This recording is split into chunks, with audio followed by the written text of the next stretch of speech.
வாழ்- வாழ்க வையகம், வாழ்க வளமுடன். குருவே சரணம். அன்பர்களே,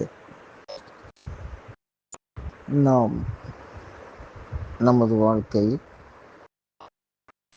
வாழ்க்கைக்குரிய வளம் பெறுவதற்கும் அறிவு நிலையை முழுமை பெறுவதற்கும்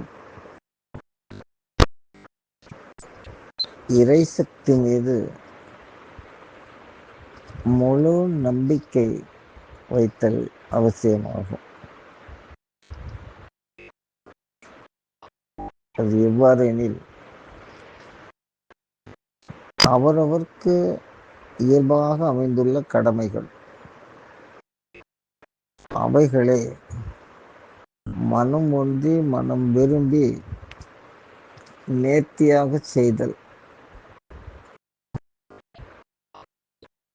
அந்த கடமையை செய்யும் போது இறைநிலையை நினைந்தோ இறை சக்தியை நினைந்தோ அல்லது வேறு விரும்பிய உருவங்களான கடவுள்கள் மீதோ நம் தேவைகளை எண்ணி புலம்பிக் கொண்டே இருந்தோமானால் இறை சக்தி மீது நம்பிக்கை அற்றவர்கள் என்று பொருளாகும். அந்த தேவைகளும் நமக்கு தாமதமாகவே வந்து சேரும். இது இயற்கையில் அமைந்துள்ள இயல்பான ஒன்று.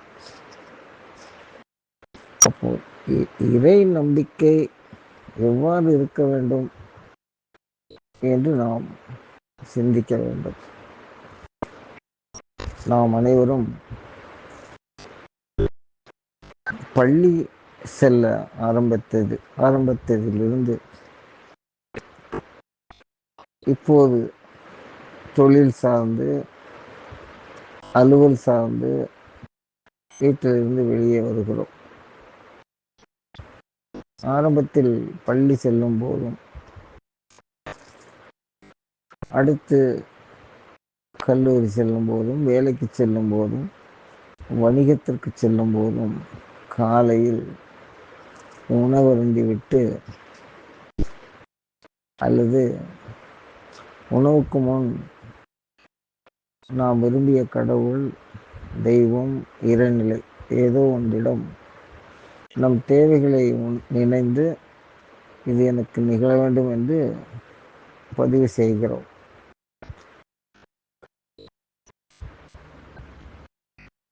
அதன் பிறகு அப்படியே வெளியே வந்துடுறோம். நம்ம போக வேண்டிய இடங்களுக்கு கிளம்புறோம். அப்படி கிளம்பும் போதே நம்ம இந்த பதிவு செய்தவற்றை திரும்ப திரும்ப நினைச்சு பார்க்குறோம். நடக்கணும், இது நடக்கணும் அப்படின்னு நினைக்கிறோம். அதையே திரும்ப திரும்ப சொல்றோம்னா நமக்கு முழுசா நம்பிக்கை இல்லைன்னு அர்த்தம். சரி, இப்போ இந்த நம்பிக்கைக்கும் நம்பிக்கையின்மைக்கும் உள்ள வேறுபாடு பாருங்க. இப்போ காலையில உணவு அருந்திட்டு வெளியே வந்தீங்கல்ல, இப்போ வெளியே வந்து மதிய உணவுக்கு வரணும், வீட்டுக்கு மதிய உணவு சாப்பிட வரணும். இந்த காலை உணவுக்கும் மதிய உணவு வீட்டுக்கு வருவதற்கும் இடையில் எப்போதாவது ஒரு தடவை உங்கள் வாழ்நாளிலேயே அம்மா சமைச்சிருக்காங்க, கிடைக்குமா கிடைக்காதா, இன்னைக்கு சாப்பிட முடியுமா இல்லை லேட் ஆகுமா, இது போன்ற எண்ணம் உங்களுக்கு வந்தது உண்டா என்றால் நிச்சயமாக வந்ததில்லை. ஏன்? தாயின் மீது ஒரு நம்பிக்கை. நான் வெளியே சென்றால் வரும்போது உணவை எனக்காக தயார் செய்து வைத்திருப்பாள் என்று நாம் முழுமையாக நம்பி பழகியதால் வெளியே என்ன அலுவல் சென்றாலும் இந்த உணவு இருக்குமா இருக்காதா, இல்லை எனக்கு உணவு கிடைக்கணும் அப்படின்னு நம்ம வேண்டவே இல்லை. ஆனால் உணவு இருந்தது. இதுதான் நம்பிக்கை. அதாவது அசையாத நம்பிக்கை, ஆழமான நம்பிக்கை. இதுதான் இந்த நம்பிக்கை தான் இறையிடமும் இருக்க வேண்டும். நான் முதலில் குறிப்பிட்டது போல சொல்லவே கூடாது, கேட்கவே கூடாது என்பதல்ல. கேட்கக்கூடாது என்பது ஒருபுறம் உண்மை இருந்தாலும், காலை குளித்துவிட்டு ஒரு முறை பதிவு செய்துவிட்டு நம்ம கடமைகளை செய்ய வேண்டுமே தவிர, இந்த கடமைகளுக்கு இடையிலேயே எனக்கு அதை கொடுக்கணும், இதை கொடுக்கணும், எப்போ கிடைக்கும், சீக்கிரம் கிடைச்சா நல்லது, இப்படி இருக்கும்ல. இதுதான் நமக்கு கிடைக்க வேண்டியவை தாமதமாக கிடைப்பதற்கு இந்த அலைச்சல்கள் தான் தாமதப்படுத்துகிறது.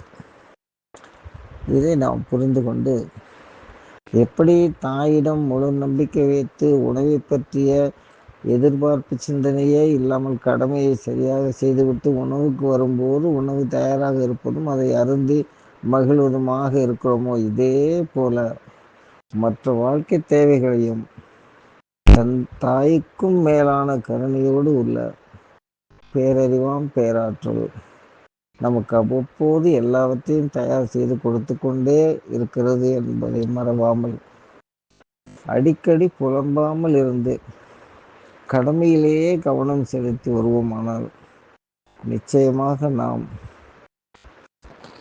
வாழ்க்கை வளமும் முழுமை, அறிவும் தெளிந்து உயர்ந்து முழுமை பெறுவதும் விரைவில் சாத்தியமாகும் என்பதை நான் அனுபவபூர்வமாக தங்களுக்கு தெரிவித்துக் கொள்கிறேன்.